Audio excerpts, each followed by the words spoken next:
What's up, YouTube? Back with another video, and today we're gonna be talking about mirror matches and how they should be addressed. Before we get started though, I don't expect this video getting a lot of views, but if you do watch it, I appreciate it, and any kind of feedback is appreciated as well, whether it's a like, a comment. Let me know about the audio quality, video quality, editing, all that stuff.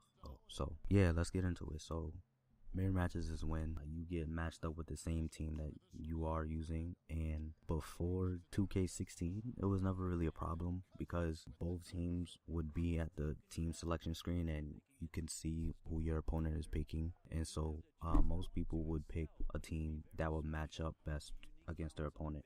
And the only time you would get into a mirror match is if someone was trolling and they just kept, trying to pick the same team that you're trying to use, or if like both players wanted to use like the best team in the game. But then in 2K16 they implemented the tier system, as well as you would just pick your team and then you would just get matched up with a random opponent. And I don't know, I don't remember how often it happened in 2K16, but I don't think it was very often because I don't ever remember complaining about it. So I don't really think it happened a whole lot. Whereas in 2K17, I felt like every other game was a mirror match and it was really annoying. And they clearly did something to like the matchmaking algorithm because it was just blatantly obvious. And 2K18, it still happens more than it should, but not as much as 2K17. And I don't know what's in their matchmaking algorithm, because if you implement a system where you just pick your team and then you get matched up with someone and you don't know who they have, how is it you get matched up with the team that you're using? Like, that doesn't make sense to me.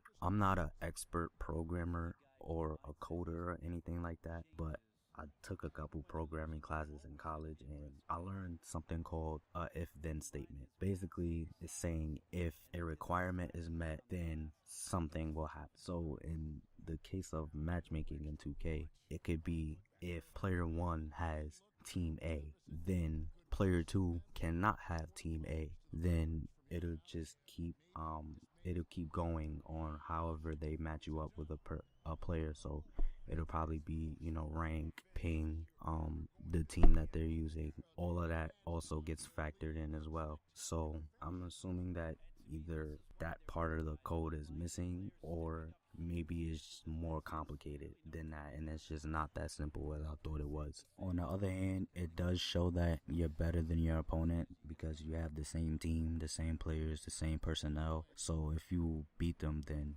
you're probably better than them, but honestly, who cares? Like, that doesn't justify the reason for it happening. I do also think matchmaking as a whole can be tweaked a little bit, but I just don't know how, because they implemented this tier system in the matchmaking to fix the problem of unrealistically having to play against the top 5 teams every time you want to find a match. So they made a system where you don't play the top teams depending on what team you pick, which was good, but at the same time you play against the teams that are within your tier.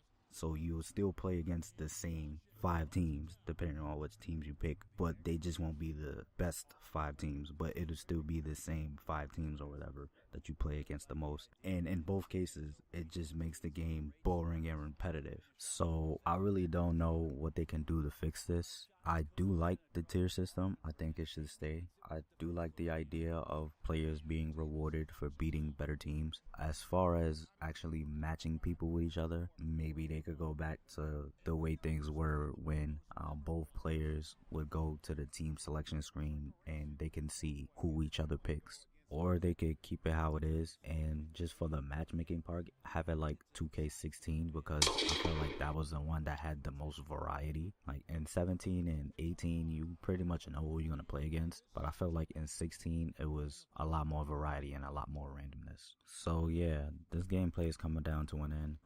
Let me know your thoughts on this, and as always, thanks for watching and stay tuned for more content.